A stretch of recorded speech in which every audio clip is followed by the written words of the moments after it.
everyone. Welcome to a brand new episode of the Genre Equality Podcast on the Genre Equality channel. My name is Hitzir. I'm Hadi. This month, we are without our co-host, Isa Feng, who Whoa. is experiencing some technical difficulties. He will be back soon, however, next month for our Behold episodes in Genre Equality.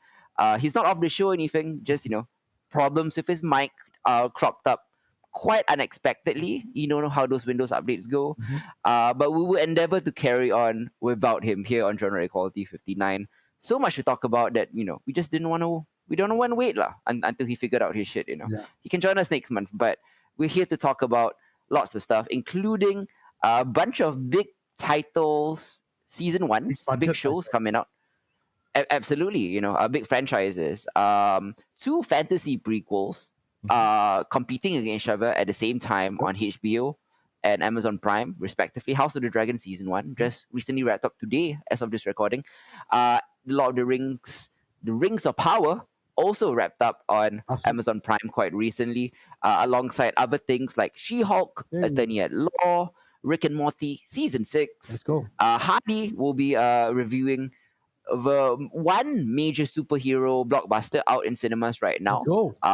the return of the DCEU, Mhm. Black Adam, the most electrifying anti-hero in entertainment. Yeah. It's here. Plus, I'll be doing solo reviews of Star Wars Tales of the Jedi. Hadi will join me to talk about Star Trek Lower Decks Season 3. Yay. I'll be talking about Lost Espookys Season 2. Plus, I'll be delivering pretty mediocre reviews for things like Halloween Ends, Mhm. Hellraiser, The Midnight Club. But there's some fun stuff here and there as well, like short things, like Wendell and Wild is good on Netflix. Werewolf by Night, a new Marvel one-off feature out on Disney Plus right now, is actually pretty good. Alongside Guillermo del Toro's Cabinet of Curiosities. So if there's a giant theme around this episode, it's horror. To be Yes. honest, despite our main topics being fantasy and superheroes lah, because it is Halloween season, so a lot of horror stuff out right now. Not all of them good, but some of them are. Let's begin though with She-Hulk, Attorney at Law. Let's go. In the MCU's latest Disney Plus series, Attorney Jennifer Walters, played by Orphan Black's Tatiana Maslany, who is the cousin to Mark Ruffalo's Hulk, attempts to juggle superhuman legal cases, dating, and the fact that she transforms into this 6'7" green Hulk when she experiences fear or anger. This show attempts to be a mix of Fleabag and Ellie McBeal. Mm. And She-Hulk is unique in the MCU in that this is the franchise's first pure sitcom. Not a meta sitcom like WandaVision, but a real honest to goodness, cheesy situational comedy. In the comics, this was already the case. For those unfamiliar, She-Hulk is a Hulk who retains her own personality even when powered up. She is a lawyer whose specialty is cases involving other superheroes. Where most of her peers tend to treat their heroic identities as necessary evils they'd rather do without, she loves, or at least comes to love, being the stronger, more confident, more glamorous She-Hulk, and resents having to turn back to normal. That is the story in the comics. And most importantly, she has largely been written as a comedy-forward character, not a drama-forward character, a comedy-centric character. Has always been, and this is unique in a very dark and angst-ridden medium. She frequently breaks the fourth wall to address her readers and acknowledge that she's in a comic book. Yeah. And she's been doing this years and Before. years and years before Deadpool made that his gimmick. This is a clear case of gimmick infringement here. She-Hulk did it first. So a lot of people who have been like, hey, She-Hulk is just like, like Deadpool. It's not the case. She was doing this first. Yep. So how does the show work in adaptation? What do you think about She-Hulk, Hadi? Okay. Honestly, I was a bit apprehensive at first, just because of the trailer, and there was some janky CGI during the trailer. Yep. So, and then I was also a bit worried about, how wokeism has kind of taken over certain segments of American society and all that. So I was afraid of that kind of overhanded kind of like, woman can do this, and woman can do this just as well as men. That kind of weird on the nose kind of politics like that kind of enter into your TV shows.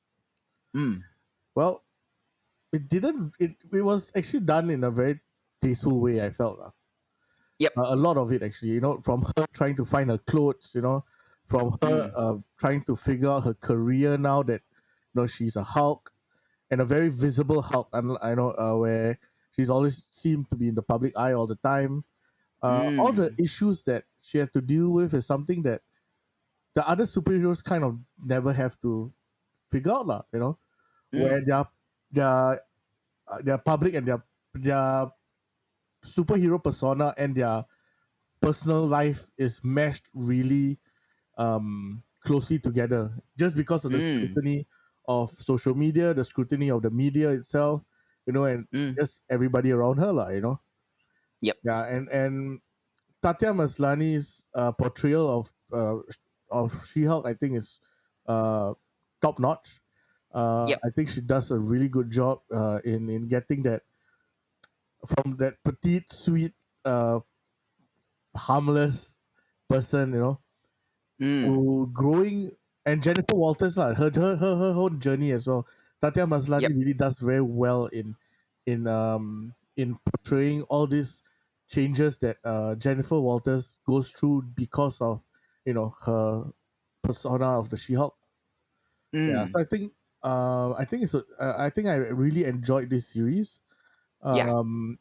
And there was a lot of because if you go online, Rotten Tomatoes, for example, you can see the review bombing and all that. Of course. Like that's an insane amount of review bombing that She-Hulk had to go through, and I feel that it's unwarranted, lah. Like It happened with Turning Red. It happened with Miss Marvel. Yeah. It just happens that if you have someone different yeah, in as the lead character in a particularly like white centric franchise like the MCU, yeah, the core fan base will feel that they're not being represented, which is yeah, hilarious. But yeah, it's just the way of the world these days. exactly. And I really enjoyed the last episode. That that that kind of meta comedy humor that she does well throughout this, and it really culminates to the last episode itself, lah. Yeah, so Yeah. that I think was well done also. Yep. On the downside though, Sure. the comedy and CGI, both comedy and CGI are sometimes spotty, yes. which presents a problem because this is a comedy about a CGI character. However, I think Vishal's self-aware sensibility and feminist humor and Maslany's performance do a lot to smooth out the rough patches in the beginning. In fact, Vishal does get better as it goes along, and I think historically, sitcoms in particular have a harder time finding their footing than dramas. Think of The Office or Cheers or Parks and Recreation or The Simpsons, which took multiple seasons to find its vibe. And to be fair to She-Hulk, it does seem to be finding its groove as it goes along further into it. Yep. Its final episodes with whether it be Daredevil sex or She-Hulk confronting Kevin Feige, who, spoiler, it turns out to be a sentient AI crafting the MCU via algorithms, which actually makes sense, was great.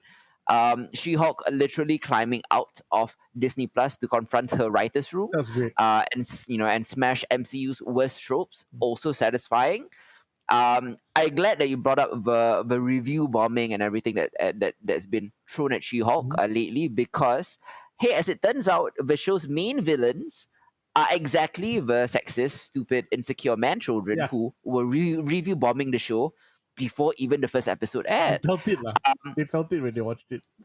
The writers did a great job, not just feeling it, but foreseeing Yeah. the inevitable backlash and trolling from this particular toxic corner of fandom. And I'm kind of bumping this up from a 6 to a 7, just because of Madison, 2 N's with 1 Y, but it's not what you think. Yeah, I mean, I would have given it a bit more, but like The Sopranos is a very important show for me, and I realized that her spoiling The Sopranos was a running gag. Yes, but it was. man, it hurt me quite a bit. Especially for Wong. I'm sorry for Wong. Yeah. He was looking forward to the finale. I know, with the thing with Adriana, which I was about to spoil also, but then talking about it and everything. But yeah. Madison is great. I would have drinks and watch The Sopranos before any time. So Yeah. yeah, she bumped it up from a 6 to a 7 for me. Mhm. What about you? How final thoughts in your rating as Yeah, well? I'll give it a 7.5. Okay. Again, I really enjoyed the show. I have very little issues with it. Great cameos throughout. I like that they Mm. also even like kind of said like, this show is not just about the cameos. Yep. Its self awareness is something that I like. Mm. And so another thing is also, the Daredevil cameo I think was very, very well paid off lah. Mm-hmm. Yeah. Definitely. I mean, as She-Hulk herself mentions in her meeting with Kevin Feige, like the whole sex quotient in the MCU is something that has been historically underrepresented, and I like that superheroes can get down. It's Yeah. cool, it happens. Not time. Yeah. So 7.5 for you, 7 Seven. out of 10 Yeah. for me. Not the greatest show in the world. It's not Nah, gonna be nah, a nah. world beater or anything, but It's fun. I think it's a pleasant enough pastime Yeah. to something to watch, to kill the time. It's okay. It's nowhere near as good or as bad as its supporters or detractors make it out Agreed. to be. Yeah. Oftentimes the truth kind of lies in the middle, Agreed. and you have to look beyond the kind of internet debate, Mhm. because a lot of internet debate is not in good faith. Yeah. And yeah, you just have to kind of ignore that and watch it for what it is. And I Yeah. thought it was fine, Yeah. perfectly fine show. Same. Next up, let's go to our first fantasy prequel. Oh. Let's talk about House of the Dragon. Let's go. HBO's new prequel series takes place roughly 2 centuries before the events of Game of Thrones. Mhm. The Targaryen dynasty has successfully ruled Westeros for a long time, with the family's army of fire-breathing dragons helping maintain order within a kingdom that, as we saw on GOT, could very easily fracture otherwise. What did you think of season 1 of House of the Dragon? Okay, so you know that I read books a long time ago, right? Yes, of So course. this is under the Fire and Blood, which is actually a history of the Targaryen family, and this is just one Yes. part of the book. Yes. But it's still like 66,000 words lah. So Yeah. kudos to HBO. Okay, I couldn't give a shit about this series as it was being marketed to me, as it was as it was coming up. I Mm. didn't really give a shit, like, just because of It the was because of correct. season It was 8. yeah, and it was being marketed as Succession, which there is obviously a better Succession already on Exactly. HBO. Like, it's called Succession, Exactly. but when you're watching it, it turns out it's not Succession. It's It's not. actually The Crown. It is. Yeah. Yeah. So yeah, could continue. I'm sorry. Yeah. No, you're right. So Yeah. again, so because I read the books, I kind of already know what's going to happen and all that. Yeah. The usual lah, with Game of Thrones also, up to a point, I also knew what was going to happen. So to me, that's not a big deal. But I loved how they kept most of the book. They actually kept most of what the book written, and adapted it very well to the screen. And it kind of washes away a lot of season 8 and season 7 for me. Mm-hmm. And that's good lah. I mean, it's a new story. It's a whole different landscape. And I was impressed with how well they tied in all the politics of that day and presented it really well, from the greens to the blacks, and how the time jumps, right, weren't as scary as in Game of Thrones. Like, I mean, Yes. there was a bit of whiplash when they went for the 10-year one. There's a bit of a For All Mankind season 3-ish, Yes. season 3-ness in this a bit. Yeah. Yeah. But okay, then they slowly explained everything well enough that you caught up by the time the episode ends lah. Again, I think great acting all around. From Matt Smith's portrayal of Damon, right, is so well done. Like, he embodies Damon so well. It's so scary. Like, and also on his brother Viserys. I think Viserys portraying this king trying to do his best, but just, you can tell he's weak. Beautifully acted by everybody on the cast, I feel. Viserys is the most tragic Yeah, character he I is. feel in Game of Thrones lore. He is. Having seen all of Game of Thrones and all of the first season of Hot D, Viserys is probably the king I felt for the most. The best representation of why a good man is not necessarily a good king. Yeah. Yeah. A bit of he's like great. a bit of like a Ned Stark kind of syndrome, A little bit, yeah. We were all discussing why Ned Stark could not possibly keep the realm together Yeah. because he's just too good of a guy, and so is Viserys, right? He just wants his family to get along. He doesn't want war. Yeah. He's not interested in The conquest. only I mean, this is the yeah, only issue that I had with it, not issue, but rather how it was written for Viserys is that even though he has good intentions, he just makes mistakes. You see, because he's just a man. How he saw the succession and all that, like him putting faith in Rhaenyra throughout the entire thing, even though Rhaenyra was rearing bastards and all that, like yeah. that kind of like weakness for his daughter was also his downfall, which will also cause that war that we'll be seeing in season 2. The Dance of Dragons. Yeah. It's also on the flip side tragic. I like that they're three-dimensionally fleshing out all the Yes. characters, also because it is at the same time also not Rhaenyra's fault that she's fathering bastards. It's not. It's because she married a gay dude, Yeah. so I mean, what you gonna do, right? She was doing that's the just the way it duty, is. Yeah. But exactly agreed. And so I would actually highly recommend people to watch this show. Like there are no, I think, one-dimensional characters, Don't have. maybe with the exception of like Otto Hightower, maybe, who is a bit like caricature villainy. But even then, Otto is doing his people call him like the little finger of this series. Yeah, but Littlefinger didn't care about the realm. Exactly. He's doing this genuinely to keep the realm together, Yeah. because he thinks the realm will fracture under a female queen, not because he is misogynistic, But but because he believes that the people will not follow her. Yeah. That kind of thing. So he is quite nuanced in a sense. Yeah, even him. Like that is like the most one-dimensional character that I could point out, like, of the main cast. Yeah, exactly. Agreed. Like I'm not counting like the White Worm or anything, because those are like side characters, and they're not counted. there's only so much time that can be given to them. Right. But with Daemon, with Viserys, with Austin. Rhaenyra, with Alicent, who's also really great too. Alicent's story is really great. Like her, she's one of those very well fleshed out characters. Absolutely, like sometimes, like you see everybody's point of view, which is very difficult to do. I sometimes root for Alicent, I sometimes hate her. Sometimes she feels like a Trump supporter. Sometimes she just feels caught in between misunderstandings. There's almost a Shakespearean level of misunderstanding going on in this show. And I love that it's not just because like communication is poor. It's just like genuine misunderstandings and personal built-up resentments. Daemon and Viserys, for example, I don't think actually ever hated one another. No. They just had pent-up resentments that, because they're men and men don't communicate very well. They don't hug enough. They don't hug enough, right up until the end, Yes. when Daemon helps him up the throne, which is such a powerful moment as well. I think like possibly the most brilliant moment in episode 1, the moment which convinced me that the writers not only read the source material but really thought about it heavily, was the scene with Daemon in the brothel after Balon and Emma's death. Oh no. In the book, we are told that Daemon and his men had a party the night his nephew died, and that Daemon toasted to Balon, calling him heir for a day, and got thrown out or exiled by Viserys as a result. Now, when I read that, I took it at face value. I imagined Daemon with one hand around, a whore, kind of shit face, raising a pint, ensuring the fact that his baby nephew died, and he was still the heir. But the show didn't go with the obvious interpretation. No. Instead, they show us Daemon just before he toasts to Balon. He's at a party, yes, but he's not celebrating with the rest of his men. He's sitting there solemnly drinking alone. He's not exactly heartbroken and grieving, but he's clearly not happy either.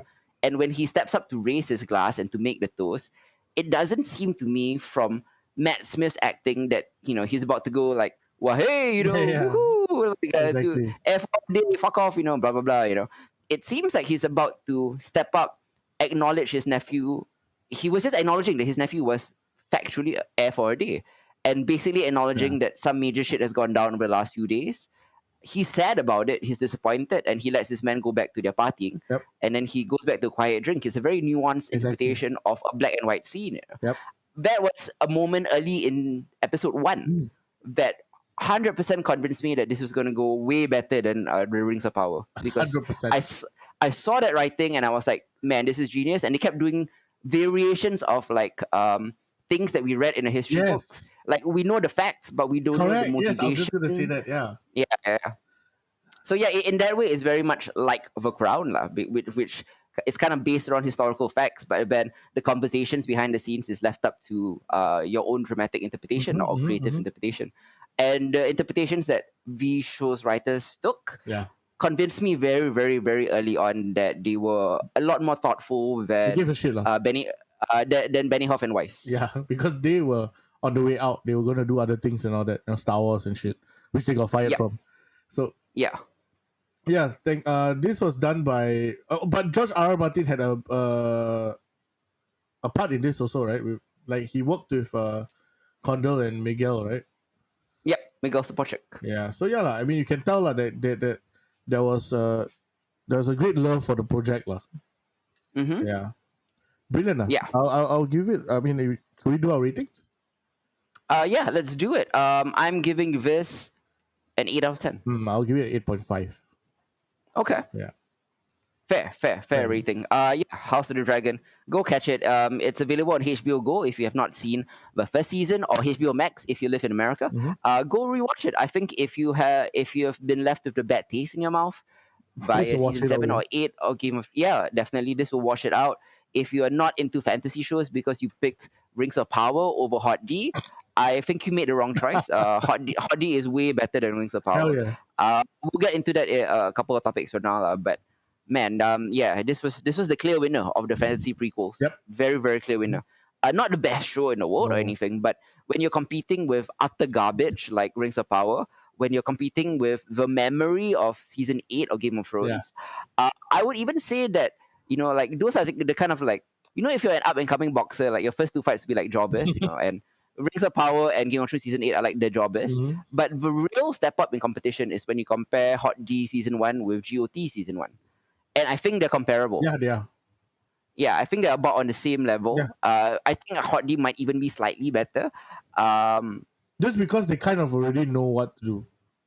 Absolutely. Yeah. So yeah, I think this was a win for HBO. Same. Agreed. Definitely. Let's move on to Rick and Morty season 6.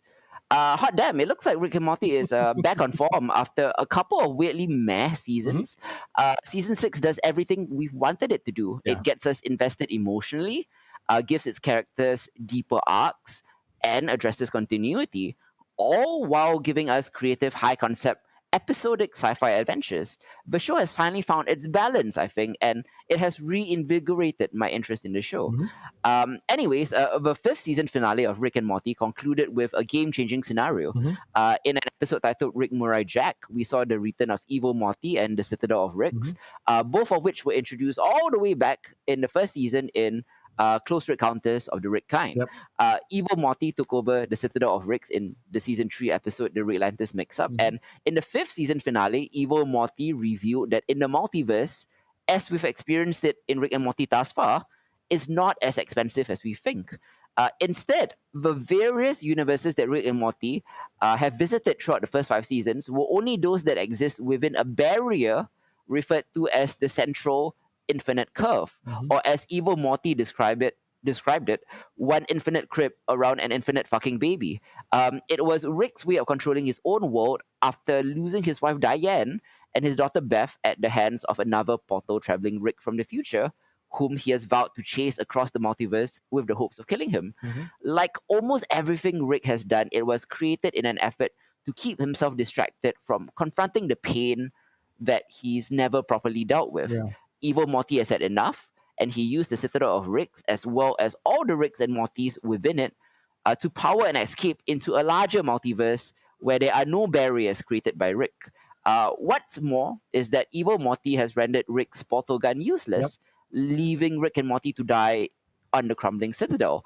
All this is to remind you of what has happened before we kick off season 6, which gives us the most direct continuation of a serial storyline in a very, very long time.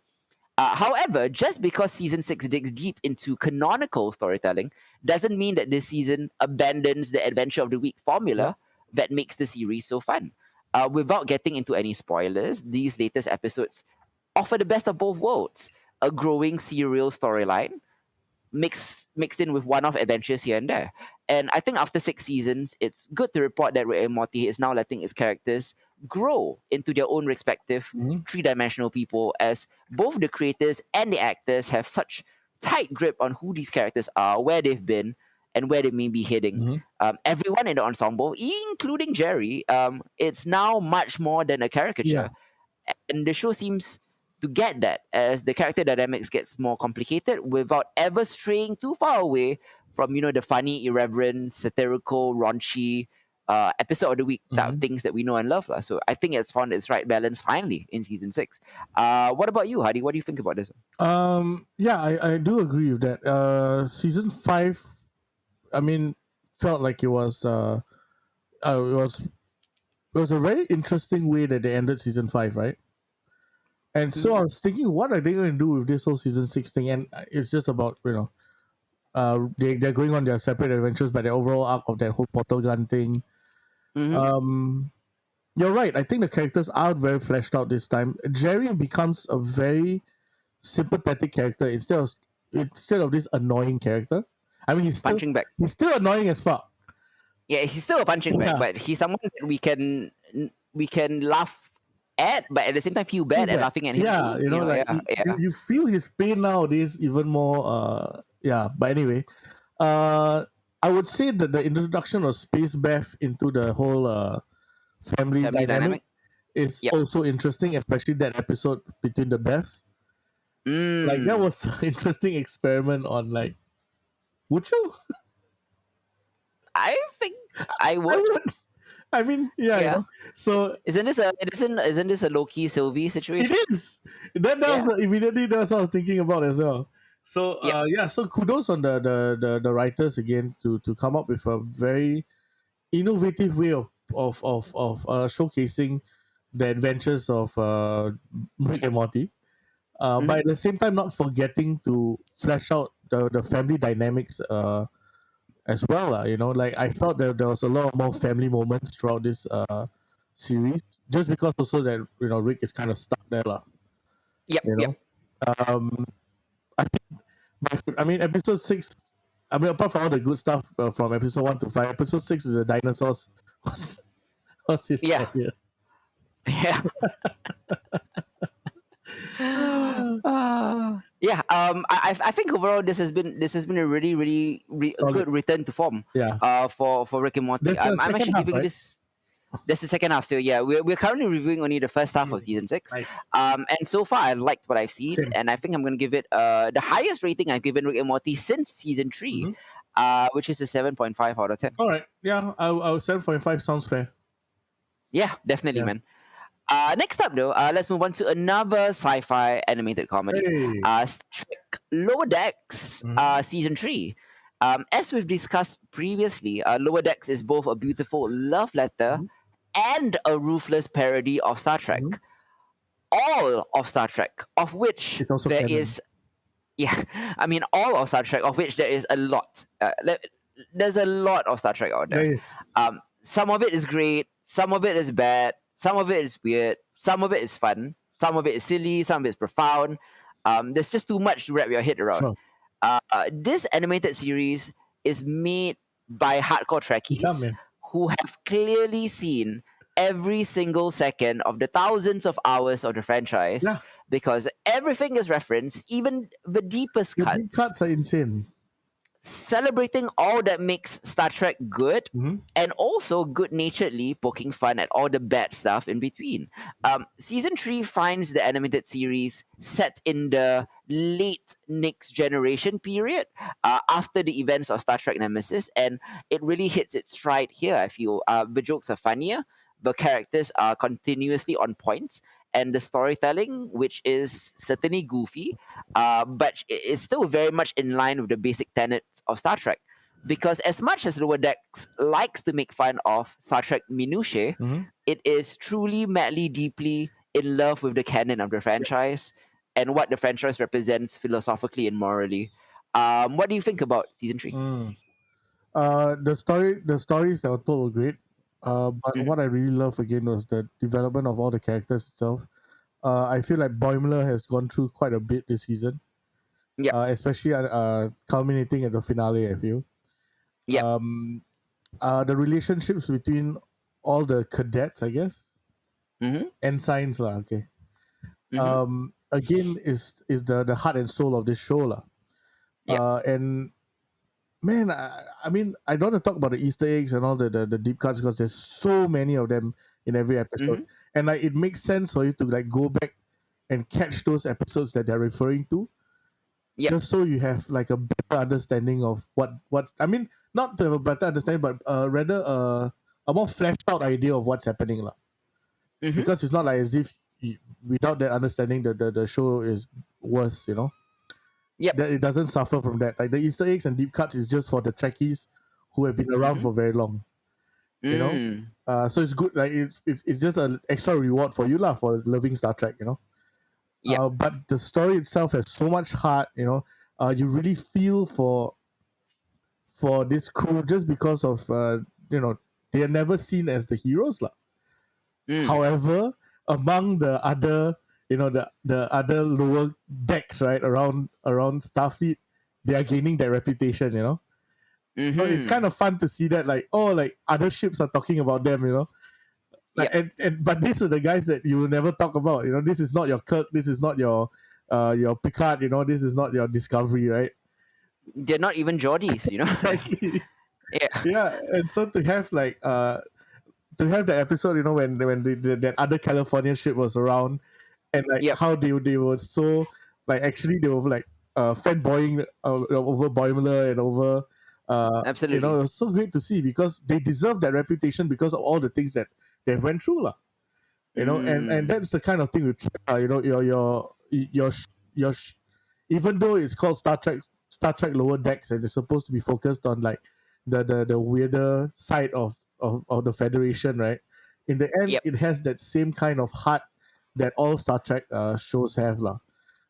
Yeah. Which I really enjoy, and yeah, I really love this series so far, W- especially While because they have strayed away from that whole like trying to be Rick and Morty. Right, right, Yeah. right. Yeah, yeah. I think right now it just functions in a very specific space, workplace comedy Yes. inside the Star Trek universe, Yes. which is something that Star Trek has never done before. Yes. Yes. Yes. I mean, sure, you still have like cosmic entities running amok or sensitive diplomatic negotiations Yeah. with alien species, but it all intermingles with plots about clashing social circles Mm-hmm. or intership rivalries, Mm-hmm. or even the topic of who gets to sleep in private rooms or Yeah. who gets left in public bunks, things like that lah. Mhm. They turn over rocks in the Star Trek universe that have never been turned over before. Yeah. And the show's writer finds that careful balance. It does feel like being the lowest ranked person on the starship It does. looks like it could be exhausting and Mm-hmm. painful and boring. But none of these characters would kind of trade it for anything else because in the end, I think they love it as much as we do. Yeah.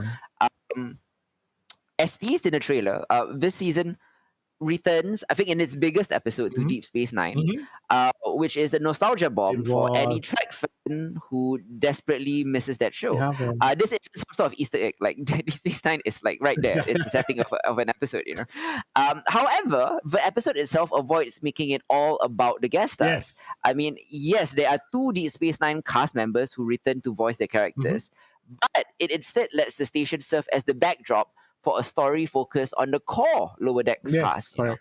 There is nostalgia, there is Easter eggs, there are in jokes.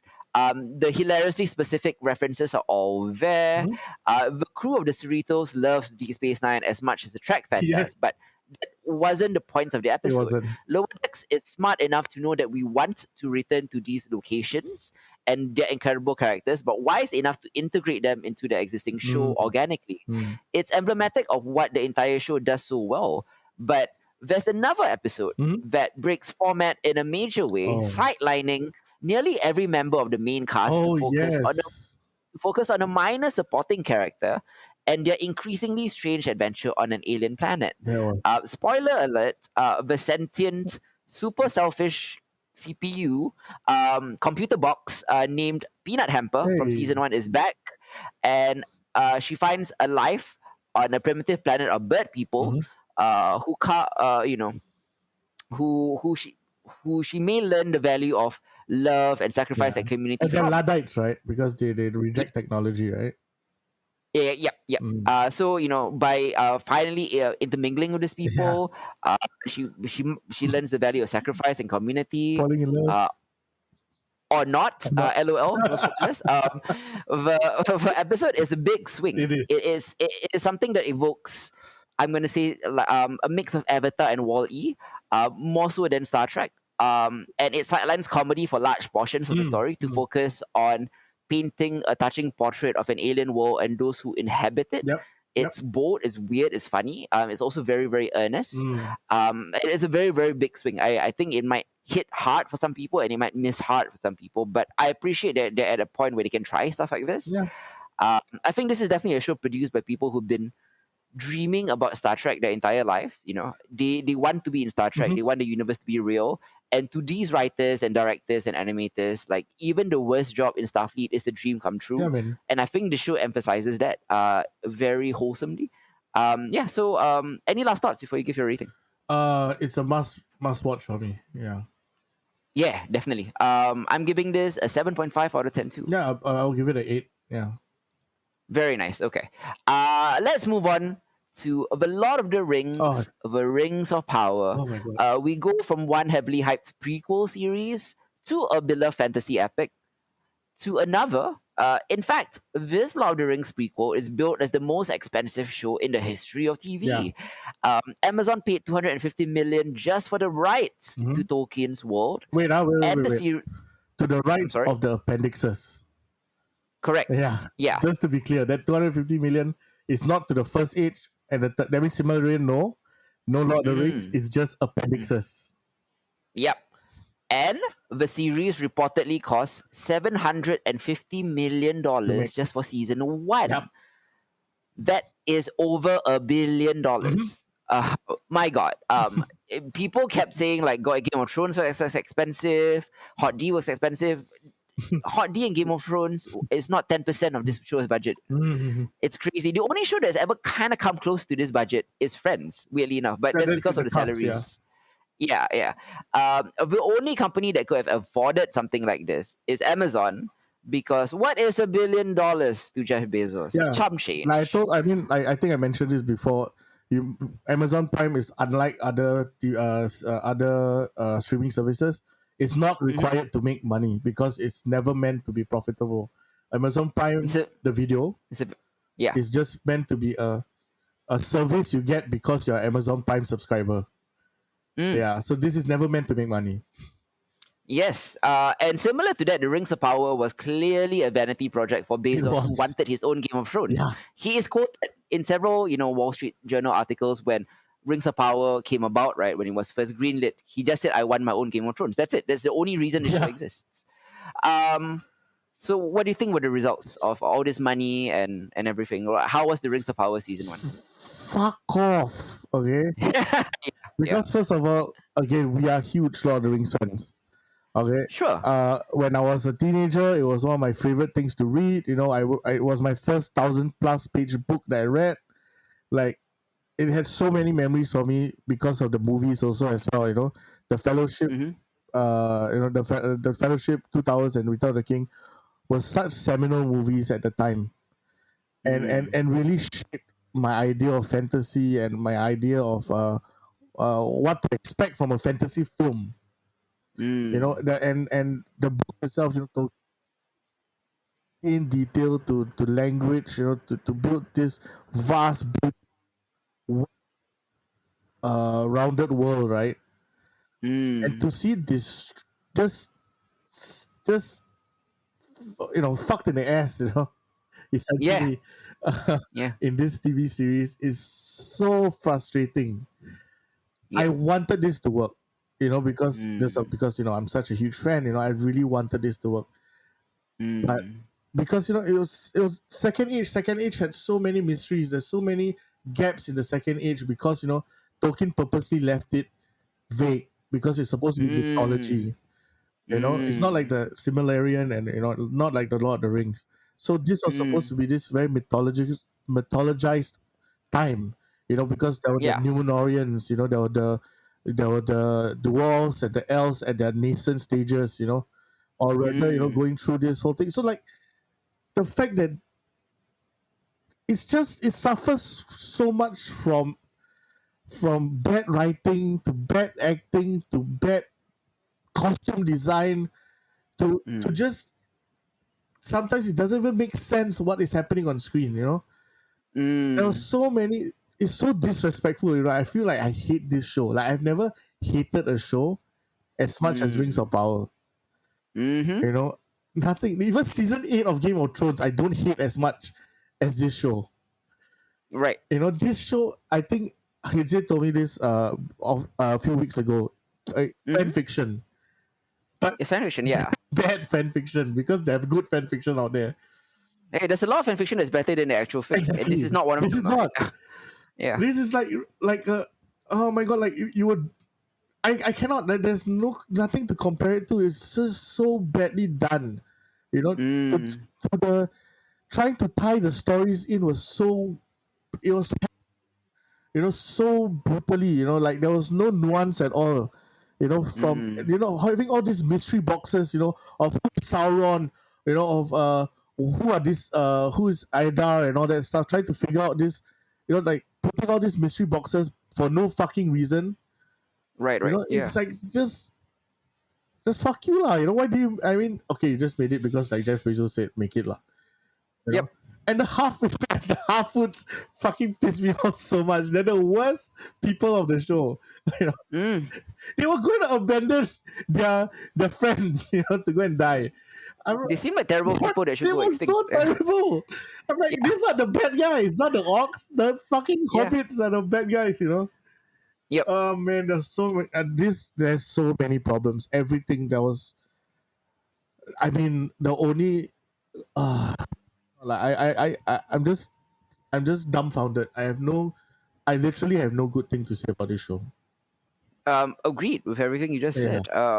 I feel like your reaction to this, like you said very early on in your review, right? Like all of us love Lord of the Rings or Tolkien's world. Yeah. Maybe to varying degrees. Probably Isa loves it the most, and because of his tattoos and everything, he has, Yeah. you know, elvish tattoos and shit, you know. But a close second would be you, and maybe a distant third is me. But that's not because I don't love it. I like it a lot. I just don't love it as much as you do. Sure. To give you a proper comparison for how I feel about the show and how Hardy feels about the show, I hate the show. Don't get me wrong, but Hardy's reaction is more similar to my reaction to Star Trek Discovery. Okay. Something that I loved and that I felt offended by, disrespected, the type of thing, you know, like they spit on something that I adore, essentially. Yeah. So while I hate the show just as much as the next guy, I don't think I'm as harsh on it as Hardy, because I'm just like, I had no material connection or emotional connection or as deep as you did. So once I realized it wasn't getting good, I gave up on the show. So I stopped watching after episode four and a half. I had to finish it. There was no choice. I mean, it sounds weird, but I had to finish it. Yeah.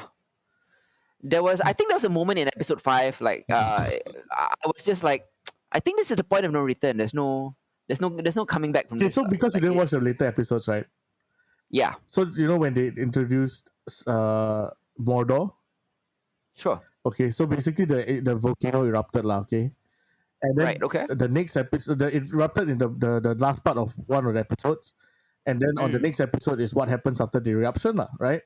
So then after they put it in the, you know, like the title card, they put it Southlands, right? Okay. And then they changed Southlands to Mordor. Oh wow. That was how they introduced Mordor. Oh wow. Fuck you. This is a very like random thing. Isn't Southland a cop show? Southland, yes, it's a cop show. Last time with our good Ben McKenzie. Correct. Yeah. So that's what Mordor turned into, Southland, the TV show. Or rather, Southland turned into Mordor. Yeah, and like season 2 of Southland suddenly it became Mordor. That would make more sense than the show, actually. I don't know. No, you got bright lah. That's true. I'm rating this a 3 out of 10. What about you? 0.5, motherfucker. Okay. I give it a 5. You know why? Because I actually didn't mind the fucking diversity higher. Sure. Okay. I think I will plus points for, I think the people who worked on visual effects and things like that did a great job too. Okay, then I'll give it a 1. Like on the technical side of things, you know what I mean? Like all the number crunches were on rich. Like it looked like it was $1 billion from the visual effects, the cinematographers, guys like that, you know. I think they did a great job. Yeah. I'm sorry, but just one more thing, okay? The second issue is also when the Demonorians were around. Numenorians from Okay, Numenor. Okay, yeah, yep, the yep, ancestors of Aragon, yep. and basically all of Middle Earth, right?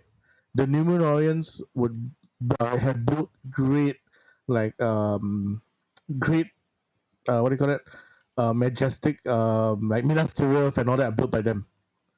You Okay. know, I mean, I know this is before lah, Mm-hmm. but all these great, what do you call these sites? These great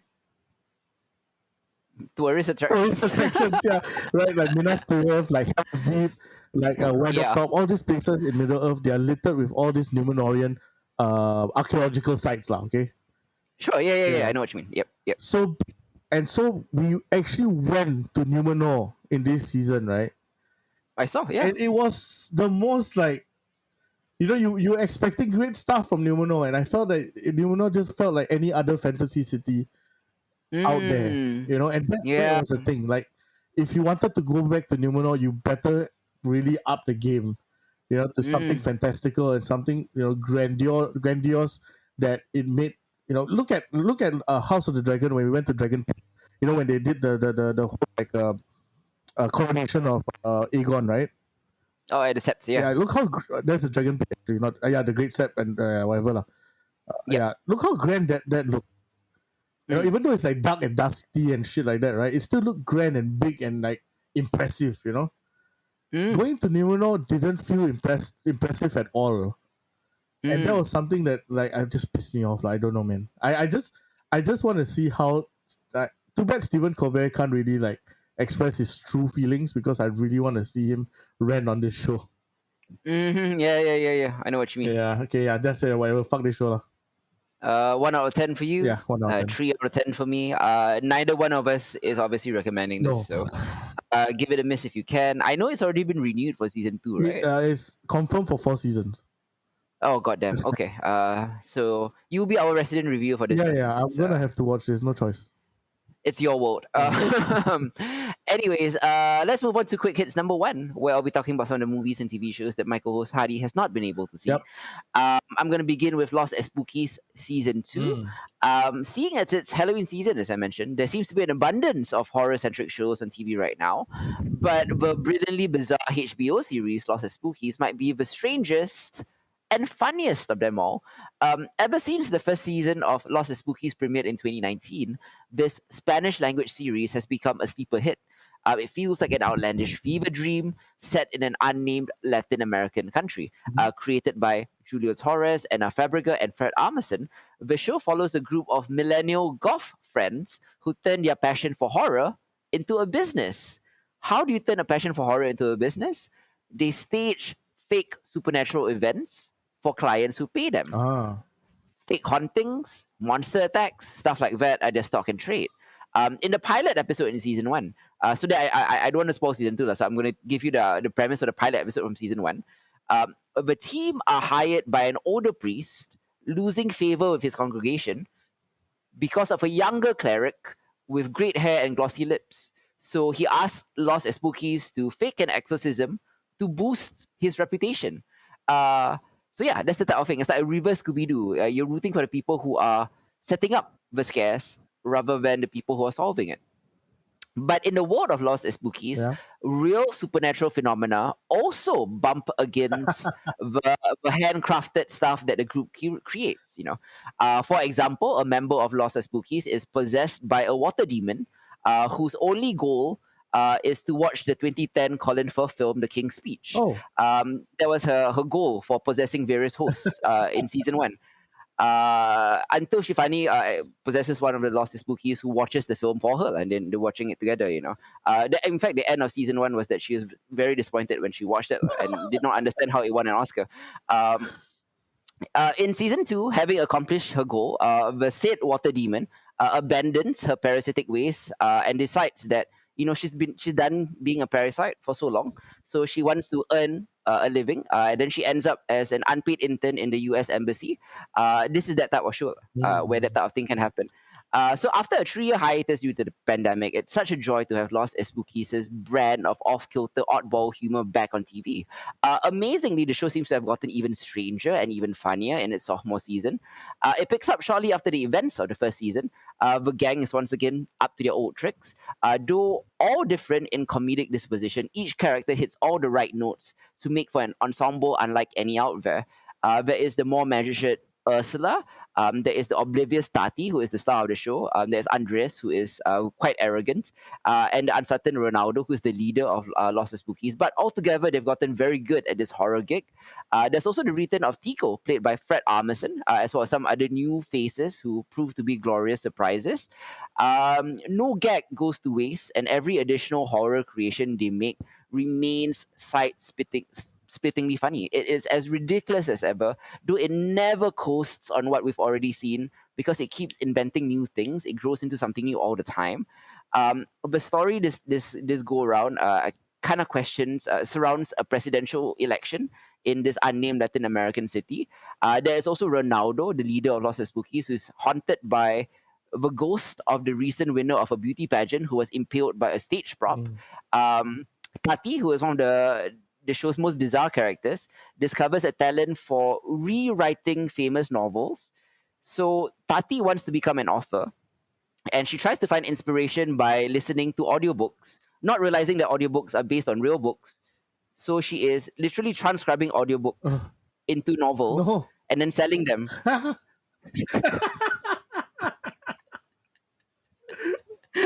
Oh, I really have to watch this show, man. Like she is the most oblivious character. In season one, she does like the weirdest jobs. Like Uh-huh. in season one, she used to like manually turn a fan. Mm-hmm. Like Oh my god! Instead of sweeping it. yeah. So she just turns it lah. By that's a job. Like she turns it for people. One of her part time jobs is also that she turns the second hand of a clock tower.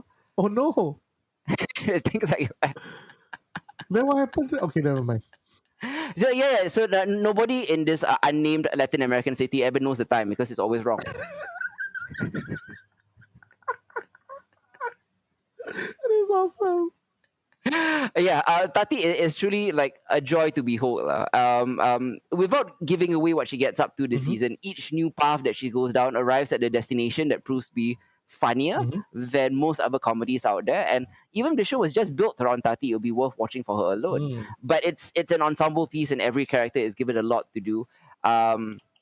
It can turn even the most simple of situations very very funny lah. This is a top shelf comedy. The gang's horror gigs also remain a highlight in season 2. For example, one of their clients is a very cranky teacher who hates that her classroom is always noisy, rude, etc. So she hires them to create a friendly classroom monster who they discover in an egg. Like the class finds an egg, and then they raise this classroom monster to adulthood. And then when this classroom monster goes to the toilet without telling the teacher, it dies. Yeah. Sending the kids into like trauma, and then like they will never question the teacher ever again. Is that kind of thing. I guess that works. They're also hired by an archaeologist who wants to prove a pet theory of his that all gay men throughout history have worn a single earring to demarcate who they are. Okay. But he's been denounced as homophobic, stereotypical and all of that. Okay. So he hires them to stage mummies and corpses, from ancient times, so all wearing like one little earring. Oh no. Yeah, but they are eventually found out at the end because corpses don't have ears. He's rotted away. Yeah, I know. So he should have known that as an archaeologist, so it was his fault. But each new project illustrates how much can be accomplished on a low budget and with a little ingenuity. Both by the fictional Lost Spookies characters and through the Lost Spookies' very real and very talented craftspeoples behind the scenes. Their unconventional plans are delightful to hear, and the singular execution of them is a treat to watch unfold. Perhaps the most joyful aspect of the show is its degree of surreality. The comedy is able to inject into the humdrum existences of the characters. One of the Lost Spookies members, Andres, has friendly connections to celestial bodies. He's friends with the moon and Saturn. Things like that. Like for example, like when he loses a necklace in the street at night, he's able to talk to the moon to go full, so he can find his thing. Tati is able to parlay her book transcriptions into a successful career once she starts selling them to Hollywood for adaptations. but she's selling them for the cost of a breakfast. Oh. So yeah, they were offering her millions. All she wanted was breakfast when she goes to the meeting. So she didn't end up making much from these book adaptations. Um, yeah, a lot of the stuff is great here. Like with it has a great idiosyncratic comedic voice. It's unforgettably gonzo in its vibe. It's exactly the kind of deliriously ludicrous and totally unique show that stands out amidst a sea of homogeneous streaming content these days. This one's a 9.5 out of 10 for me, man. Okay. Very, very highly rated. Nice. Next up, I'm going to be talking about Wendell and Wild. Do you know who Henry Selick is? Henry Selick. Who's that? Henry Selick is a bit of a legend in the stop motion animation genre. His previous films are James and the Giant Peach, The Nightmare Before Christmas, Coraline. I'm sure you've seen at least one of them, right? Oh, yes, Coraline. Sure, yeah. Nightmare Before Christmas is that one also very famous. Yeah, and they've all had set such a high bar. But his latest film, Wendell and Wild, is the much hyped collaboration between Henry Selick, the stop motion director, alongside Jordan Peele, who reteams with Michael Key. So Key and Peele wrote the film, directed by Henry Selick. Both these two groups of filmmakers have very different styles, but they're able to blend them together beautifully. Wendell and Wild is grim and vibrant and weird while also being poignant and stylish and funny. Everything you could want from a PG-13 horror movie for kids, There's a lot to love about Wendell and Wild. This is exactly the kind of kid-friendly, family-friendly film that entertains grown-ups as much as it does younger viewers. On the downside, the Wendell and Wild suffers from feeling a bit too rushed and a little bit convoluted. There are a bit too many elements at work here, and it doesn't all come together at the end. Because there's not enough time in a 90-minute short story like this to fully flesh out each character. So I wish they pared down stuff a bit. That being said, though, I really, really liked Wendell and Wild in terms of animation, in terms of representation of its trans and indigenous characters, and in terms of its social commentary. It's a spooky, suspenseful, fun, very much in line with Coraline or The Nightmare Before Christmas. So yeah, this is a 7.10, 7 out of 10 for me. All right. It's available on Netflix this coming week. Around actually no lah, you've probably already seen this by the time this episode is out. So yeah, it's out on Netflix. Finally, for this part of not finally, 2 more to go. I'm going to be talking about Werewolf by Night next. Have you seen Werewolf by Night, Hadi? I have not, sadly. Can you tell me what happens? I mean, I know it's a comic book. It's also a one-off Marvel feature. With no ties to the larger MCU, and it's only about 50 minutes long. Oh, okay. What's it about? A werewolf. Yeah. So essentially, so the MCU is bucking its superhero tradition by airing a fun old school monster movie homage. Nice. And it's Werewolf by Night. The story is that Bloodstone, who is a famous monster hunter and a leader of a guild of fellow hunters, has just died. Oh no. That means there's a new job opening to be a monster hunter head honcho, I guess. Okay. So a team of hunters has gathered at the Bloodstone compound for a competition. Whoever is able to hunt and kill a captured monster on the compound will become their new leader. And the hunters are also free to hunt each other to eliminate the competition.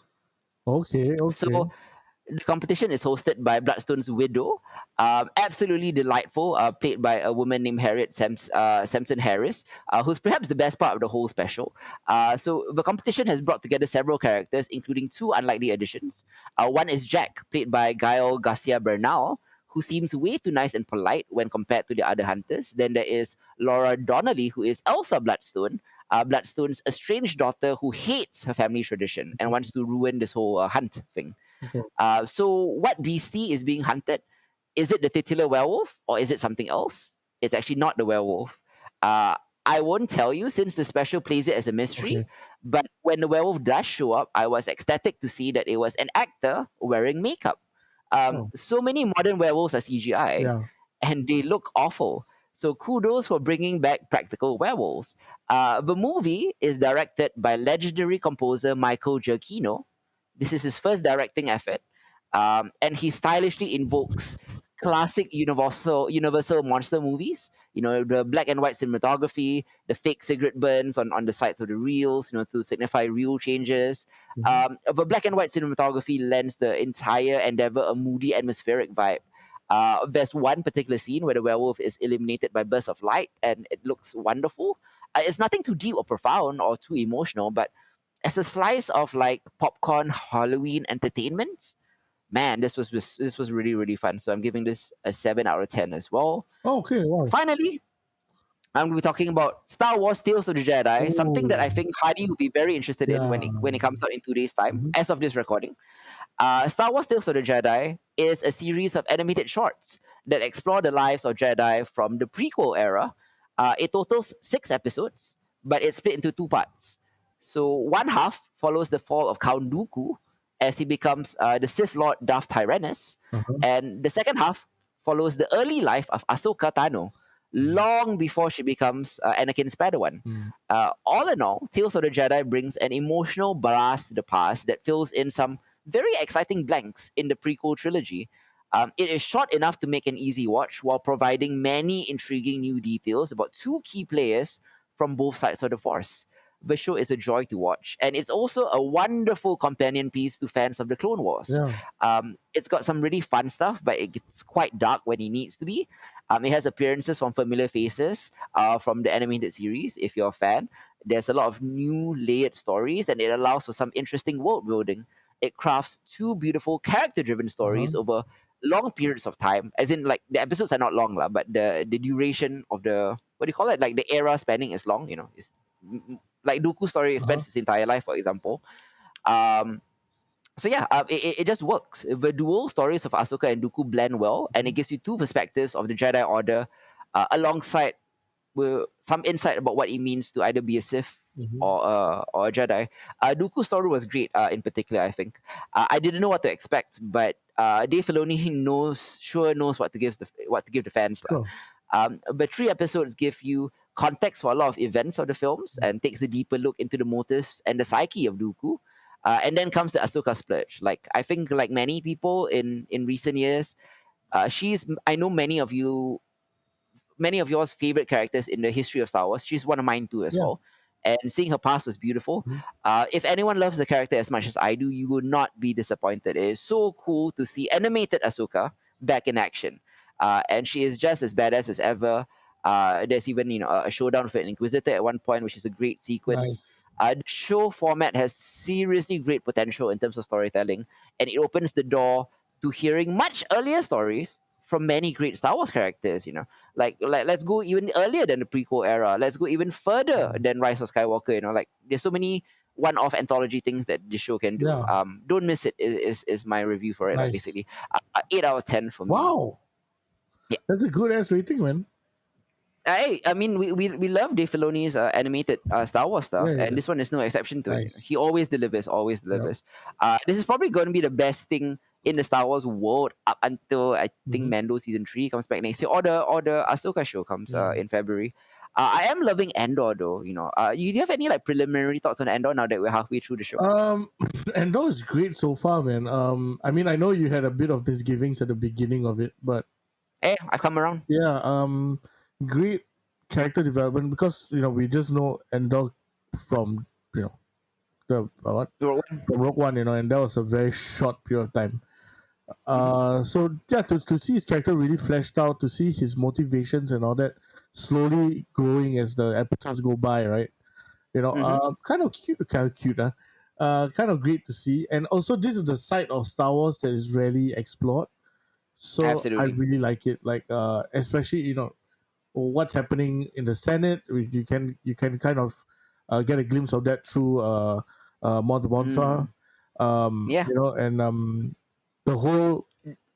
And this is another glimpse of the birth of the rebellion. Also, I mean, we can't. Also, Yeah, yeah, sorry. also the dirtiness of the Yeah, rebellion. yeah, yeah, Revolutions are never clean. yeah, We saw a bit of that with Saw Gerrera and Rebels and stuff like yeah. that. But But this is our first real glimpse correct. into the more The darker extremist side. side of the rebellion. Yeah. Yeah, The darker side, the more like the side, like things like we need money. So we're yeah, gonna yeah, rob this place. yeah, That kind of yeah. thing. Like which is so unlike the rebellion ideal, right? But that's the Hmm. thing, to fund a rebellion you need to do dirty things lah. Yep, And that's how, and you need to do things where to the detriment of the people because you need the people to rise up. Sometimes, You yeah, know, absolutely, yeah. and that was something that I think was brilliantly done with the Imperial officer, because she kind of could Mm. tell what was happening, but nobody listened to her.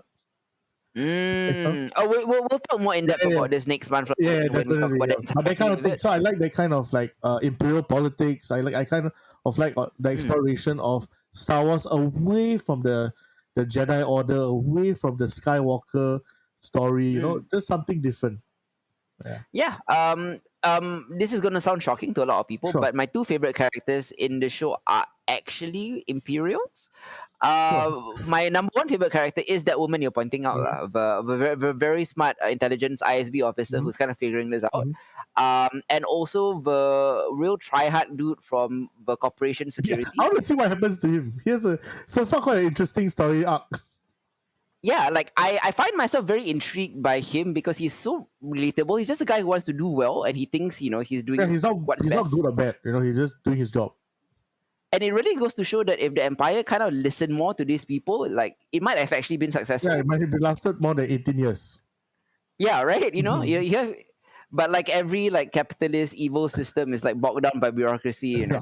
I would like to watch like a version of like The Wire that just follows people like this Oh, who are just trying to hunt down rebels, but red tape keeps dragging them down. that was what I think, was it Rangers of the Republic or something? The cancelled Right, show. right, right. Yeah. Yeah. Because of Gina Carano, Yeah. right? Yeah, yeah. Anyways, let's move on to the only big Let's screen go. offering Finally. this month. For I guess the millions Uh and millions of DCEU fans still around.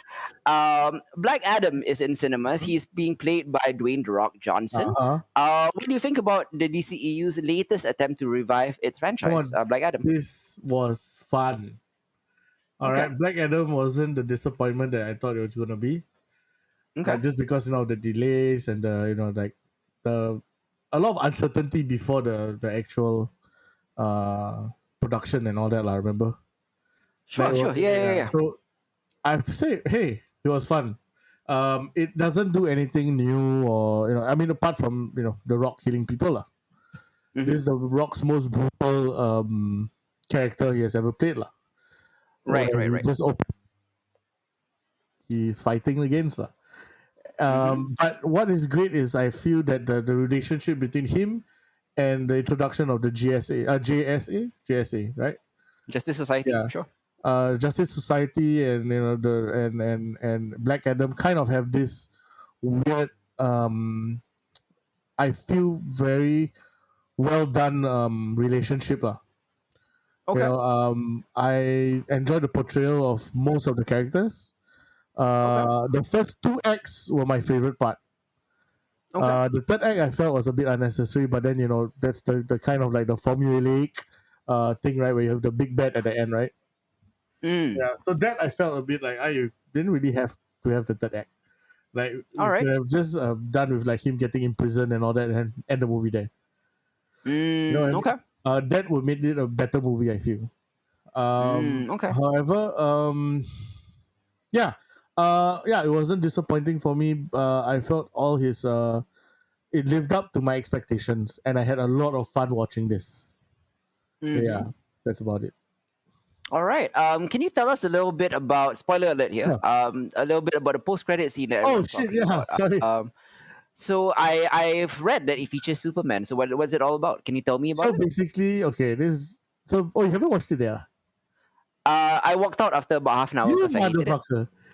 Yeah. So I didn't stick around for the post-credit. I thought I could just like What torrent it you later or whatever did? lah. It was awesome. Okay, never mind. Anyway, the Mm, post credit scenes was very simple. It mm. was just basically Amanda Waller, coming in, like a drone came in front of Black Adam, and then Amanda Waller is like telling him like, congratulations, now Kandak is your prison lah. Ah, okay. And if you ever step foot out of Kandak, I will have to send someone not from this earth lah to Uh, challenge you. And then, so you think that'll be the end of it? Like it's just a hint that she'll ask Superman to come, right? And right. so after, then he said, bring it lah, like Mm. as the Rock does lah. Yep. And then as the hologram goes away, you see this silhouette of this figure flying down, and then it's revealed Henry Cavill is Superman again, lah. Mm. Yeah. So that's like teasing a showdown between Black Adam and Superman. I don't think it's a showdown because I think it's just Superman giving him a warning All right. that, bro, I can take you on. His weakness is magic, though, so I don't think he can. His weakness is magic. Oh, I mean Superman. Superman, Superman is He's famously like famously vulnerable to two things, like kryptonite and magic. Yeah. So we'll see Yeah. where this goes because Shazam was quite a. I mean, the comics it was quite hard for him to take down Shazam even. Yep. Yeah, Yep. and this is like a more brutal Shazam, you know. Yeah. So Mm. wait, why did you walk out? I thought it was a terrible film, lah. I would have rated it. I can't rate it. I've only watched half the film, so I probably will withhold a rating. But from what I've seen of the first half of the film, it was probably like a 1 or 2 out of 10. I was very bored by it. So I just decided to walk out. How would you rate it, though? I'm giving it a 7 out of 10. Okay, cool. Difference of opinion. Yeah, I know, but I mean, it's just okay. To be fair, I really love The Rock, so I Okay. might be biased just because The Rock is the main man here. But really, honestly, I really had fun with it. The whole like his. I feel that it is nothing. Is very formulaic in the end. At the end of it, lah. Right. It's just Yep, that yep, the yep. twist is that he kills people, lah. Oh, okay. But that's very DCEU, lah. Even Batman kills people. Exactly, that's what I was going to say. Also, like we have seen Batman kill people. We have seen Superman kill people. Yeah. So I mean, what's new? what makes him more of an anti-hero than the actual heroes we already have? Because they accidentally kill the people sometimes. I don't know, but I don't know. Batman. No, Superman like totally like just twisted Zod's head. Batman was shooting guns. Shooting guns. You're right.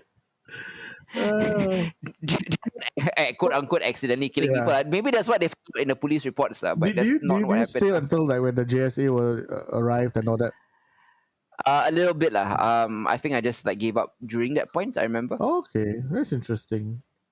Yeah. I'm not like super. I've kind of fallen out of love with the superhero genre. It's very difficult for superhero stuff to keep my interest these days. I understand. Yeah. Anyways, okay. Good review for Black Adam, and I'm glad you enjoy it. Yeah. I hope one of these days we get to see The Rock and John Cena team up on screen. Me too. Yeah, definitely. That would be a really, really fun. They kind of hinted at it because like one of the characters from Peacemaker, the hot girl that he flirts with. Sure, part of the Amanda Waller crew. Yeah, so she appeared in the film. I see. Okay. Of Black Adam. Okay. Yeah, okay. I also know that like Dave Bautista is following James Gunn whatever he does, and James Gunn is very involved in the DCEU these days. So you might see like Bautista on screen too. That would be fun. Imagine Bautista, The Rock, and John Cena. Yeah. They got to promote like whatever film that these three are in with a Mania match. They have to do that. And you know what? I don't even watch it. I'll give it a 10 out of 10. Yeah, sure. Yeah, just why not, right? Why not? Yeah, sometimes you don't need a story. You just need the headliners. And on that billing, I mean, yeah, sure, why not? I'll watch that movie and that Mania, even if it's just part timers. Yeah, exactly. Okay, so now up to Quick Hits 2. So the first thing I'm going to be talking about on Quick Hits is The Midnight Club, which is by Mike Flanagan. Mike Flanagan, as you know from Haunting of Hill House, Midnight Mass, Haunting of Bly Manor, Doctor Sleep, etc., is a very sentimental storyteller. He is as sentimental about storytelling as he is about horror, for better and sometimes for worse.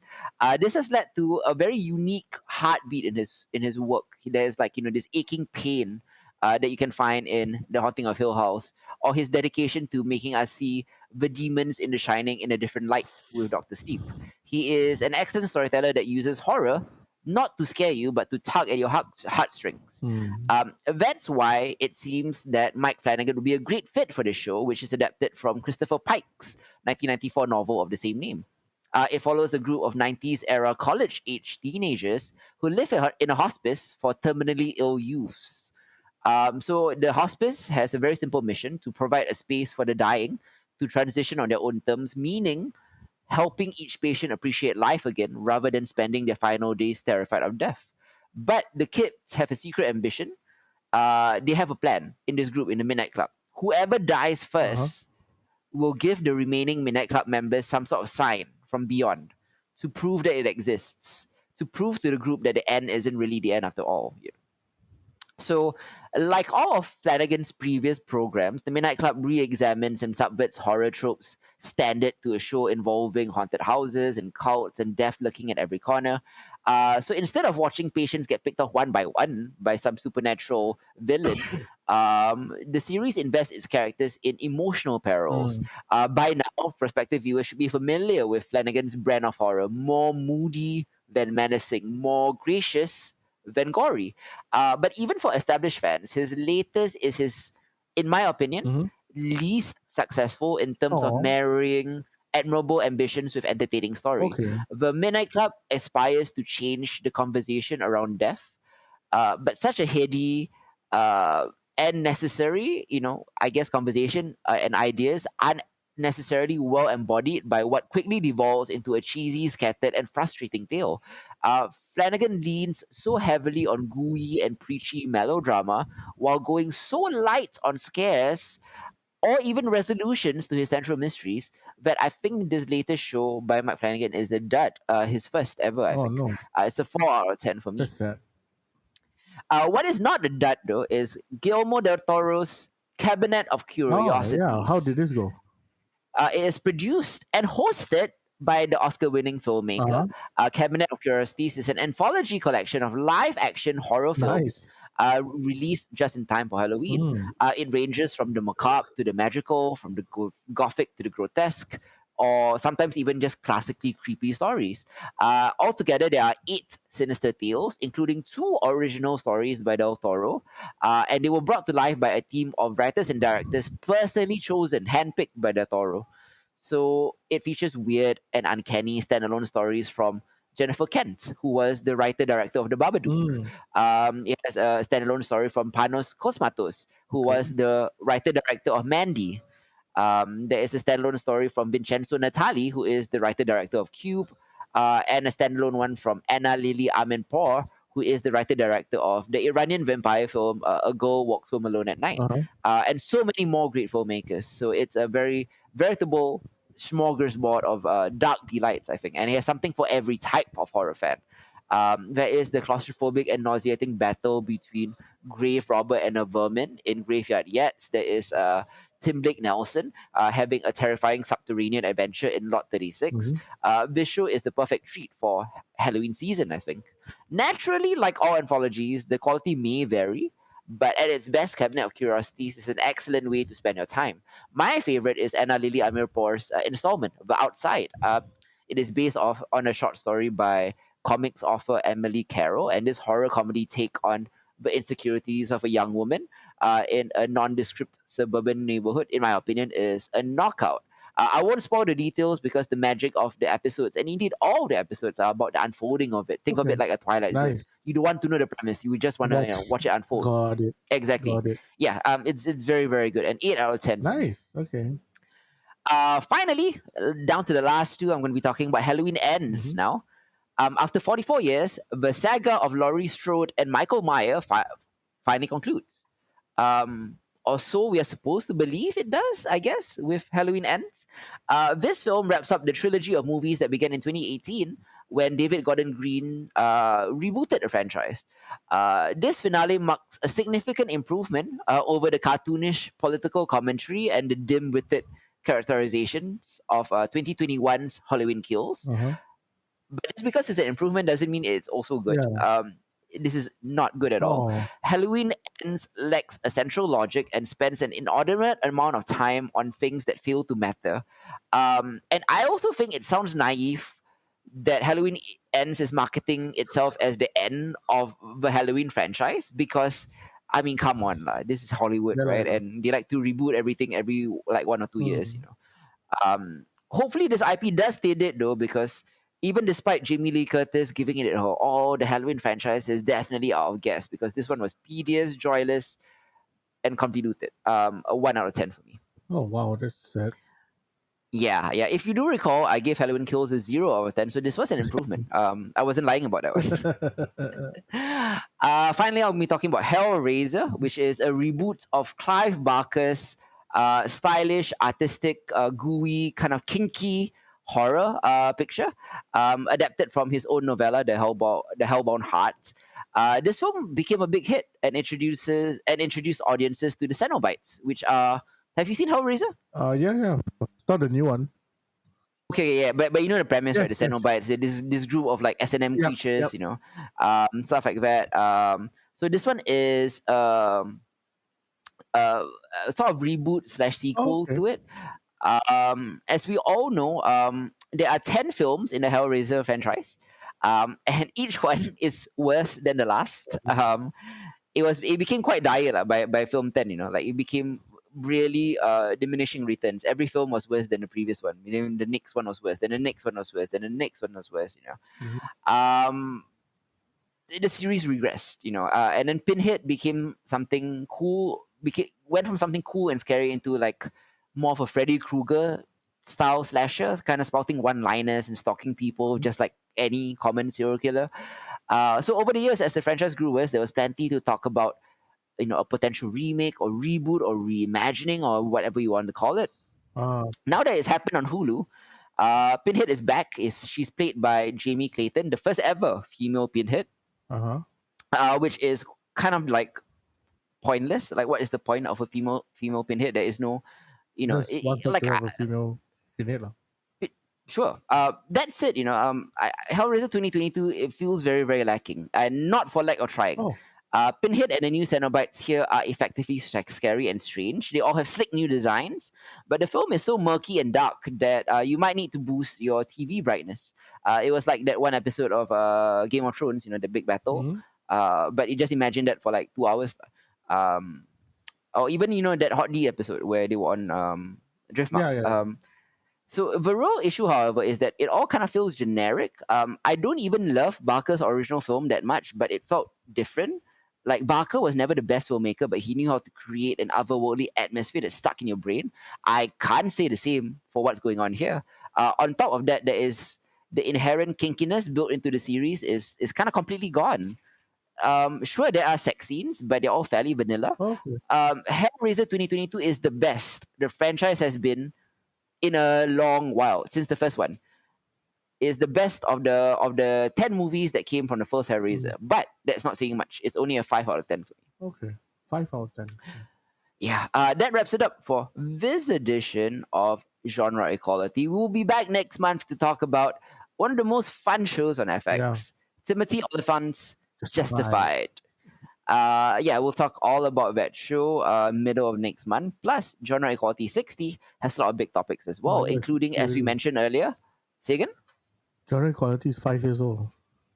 5 years old, yeah, exactly. And we'll be talking about a bunch of big things next month. Nice. Wakanda Forever is probably the biggest thing we'll be talking about. Hell yeah. Black Panther. We'll be talking about Andor. Mhm. In quick hits, I'll be talking about Interview with the Vampire, the latest TV adaptation of Anne Rice's novels, and as well as Let the Right One In, which is another TV adaptation of the Swedish vampire film Let the Right One In. So a lot of vampire stuff coming up. So they were all released during Halloween, so you know why they're all here. Exactly. The showrunners behind Dark are back with another German sci-fi series called 1899. Don't know what it is, but I'm eager to check it out. We'll be talking about the sequel to Enchanted called Disenchanted, where they've brought back Amy Adams as your titular princess. Nice. We'll also be talking about Wednesday, which is the latest Netflix TV adaptation of the Addams Family, this time following Jenna Ortega's Wednesday Addams. Hardy will be talking about a local production based on a series of Goosebumps type Books. books. Yeah. Do you know by who is by? Who wrote Mr. Midnight? Yeah. Mr. Midnight lah. Oh, okay. Yeah. No, it's Jim Atchison. Jim Atchison Midnight. Okay, yeah. His last name is Midnight. Anyways, this is a Netflix adaptation of a local book series, so that proves to be quite interesting. And I've not also seen. James Lee. Isn't the first name an alias for the second I name? think so. Like they're the same person, right? Yeah, the same person. Right. Okay. Finally, right at the end, I'm back with quick hits classics. This time with another cult classic space opera, Farscape. Oh, So, I'll be helping you out with that one. hey, okay, awesome, Yeah. awesome. So Hadi joins in on Farscape as well. So, I'm most eager to talk about Wakanda Forever. What about you, man? Oh man, yeah, Black Panther. I mean, this is post the death of our original Black Panther. Chadwick Boseman, Yeah, yeah. so then, The ch- oh man, it's going to be an interesting one. Plus the introduction of Riri Williams and all that. So a lot to look forward to. the introduction of Namor too. Oh yeah, Nemo, a really cool looking Nemo. Yeah. Great stuff, man. I think, in my opinion, Ryan Coogler has never made a bad film. Not yet. Has never made a bad anything. Mm-hmm. He's never done anything, in my opinion, like it's like less than 8 out of 10. Agreed. Think of Creed, think of Black Panther, think of Fruitvale Station, Mm-hmm, on mm-hmm, mm-hmm. all the other stuff that he's made. Ryan Coogler is amazing, and I have not lost faith in him yet. Yep. Yeah. So yeah, we're psyched to watch Black Panther and talk about it next month. Till next time, though, this has been I'm Hitzer. Hardy. Goodbye, guys. Goodbye.